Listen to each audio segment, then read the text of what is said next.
Juwan Jennings, trick play. Oh, this ball's in the air for a long time. McCaffrey's able to pull it down, and he's going in for the touchdown.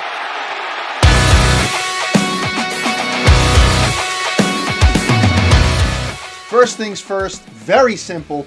Hit the subscribe button. You do that, I get more and more subscribers. The channel gets bigger and bigger. The content gets bigger and better. Very simple. Let's get into it. Hey, baby, let's go out there like a bunch of crazy dogs. Have some fun. All right, let's get right down to it. Kenny C back here with you guys. Welcome to the Kenny C Show. If you've noticed, not too many long form videos these days. That's because I'm focusing on the YouTube shorts. A lot of good stuff. Go check those out. Also follow the TikTok at the Kenny C Show. Guys, we're about less than 2 weeks away from the NFL season. Blows my mind. But at this point in time, it gets quite urgent for fantasy football. Fantasy football leagues have to get their drafts done. You already have your list of friends that want to do it. You have a commissioner who's going to run things. Got to get the commish to set up a draft. And that's all happening within this less than 2 week window where people are scrambling for drafts. I myself am in 5 drafts this year, which I'm going to drive myself insane. So for those of you with multiple leagues who are in multiple leagues, drop some advice in the comment section below for how to manage those. But this video today is designed for novice fantasy football goers. People that want to get into it this year, have never done a league. This is the video for you. I'm going to give you guys 3 quick tips and then give you my sleepers, my fantasy football draft sleepers, which are vital in later rounds for achieving success through this long football season. All right, first and foremost, the first tip, know your draft settings. Know your league settings, know the point system, know how many positions and which ones. For example, some leagues may offer 2 quarterbacks in your lineup. You may have up to 2 quarterbacks in your lineup.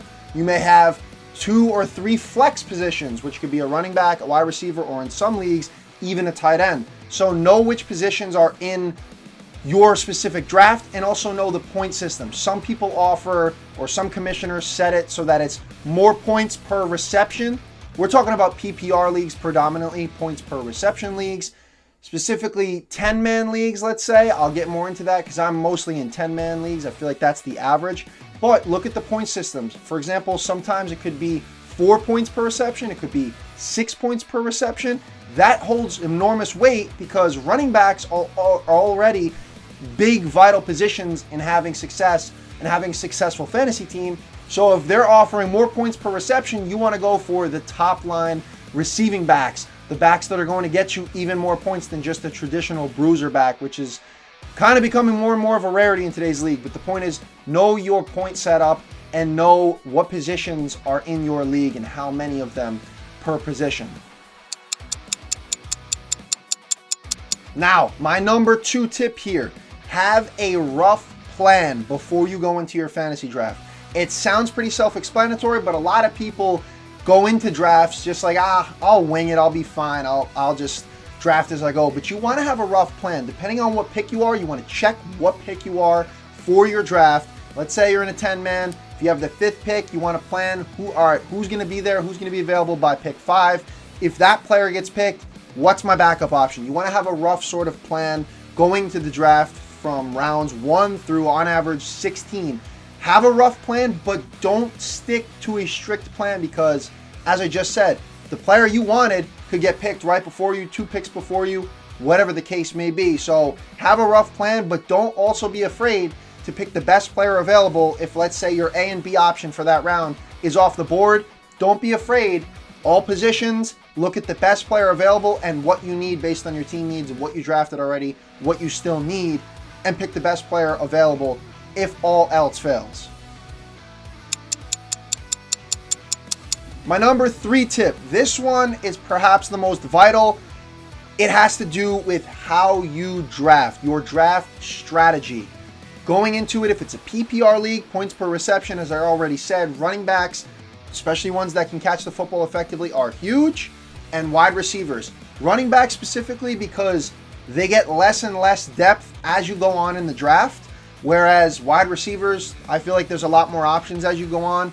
If you're in a 10-man league, the setup, or whether you're in an 8, a 10, or 12, whatever the case may be, My structure, my setup is running back with the first round pick, followed by a wide receiver, a running back with the third overall pick in the third round, and fourth round wide receiver. So you're kind of fluctuating. Wide receiver, running back, wide receiver, running back, wide receiver. By round 5 to 6, this is the range where quarterbacks come off the board. You don't have to take a leap of faith and draft a quarterback in the second, third, or fourth round. You can wait a bit. By 5, 6, 7, even Dak Prescott has been there. I've already done one draft. Dak was there by round 7 to 8. A lot of people jump the gun and, I need to get a quarterback. I need to get him early. That's not the case. 5 to 6 is the average to get your quarterback. The only exceptions are, I'd say, Josh Allen, Lamar Jackson, and Jalen Hurts. Those are the only exceptions where, all right, round 3, you want to grab Lamar, dual threat quarterback. Gives you the run ability, gives you the pass ability. Same with Hurts and Allen. But on average, rounds 5 to 6, you get your quarterback. And then also in the 6 to 7 range, I'd say, really 5 through 7, you could go 5.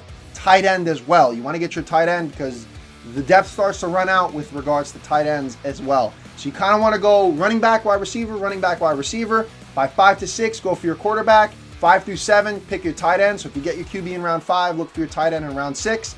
And then let the rest of the draft play out with addressing the depth positions. Another running back, another wide receiver, etc. That's the structure that you want to have. Wake up! Now for the fun part, the sleeper picks. These are guys that if you get in the later rounds, mid to later rounds, could be steals of your draft, in my opinion. First guy for me, quarterback position, I'd go Jayden Daniels. He's probably going to be there within the rounds, I'd say 6 to 8. He'll still be there, even 9 maybe. So he's a guy that I would jump on. In my opinion, most polished passer throughout training camp thus far. He's looked great. Probably could be the most complete quarterback coming out of the class. 40 touchdowns through the air. 10 rushing last year in his final year with LSU. Dual threat in every sense of the word. Jayden Daniels could be a steal. The guy to pair with that in the later rounds, Terry McLaurin. Last year didn't have the best year for fantasy. I had him in one of my leagues. 4 touchdowns, a little over 1,000 yards. But I think that the duo of Daniels and McLaurin could be one of the best in the league, and McLaurin is going to be slept on due to his production from last season. I think he's a sure grab in the later rounds. For the running back, DeAndre Swift, I like the fact that in Chicago, they now have a stacked receiving core in Odunze, Keenan Allen, and DJ Moore. A lot of the pressure is going to be taken off of the backfield. I think this opens up immense opportunity for DeAndre Swift. Caleb Williams under center. He's dynamic. I'm sure he's going to look to Swift.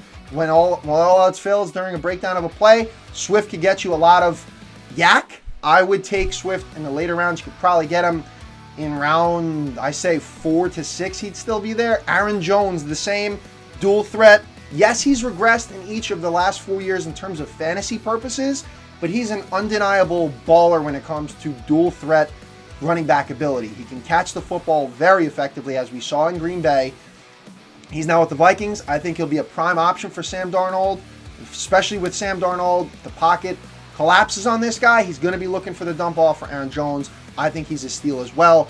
And those are my 4 big picks for sleeper picks in the later rounds. Let me know what you guys think in the comment section below. Any of my tips, guys that are veterans like myself with regards to fantasy drafting and fantasy football, let me know what you think of this video as well, and drop your own bits of advice in the comment section below.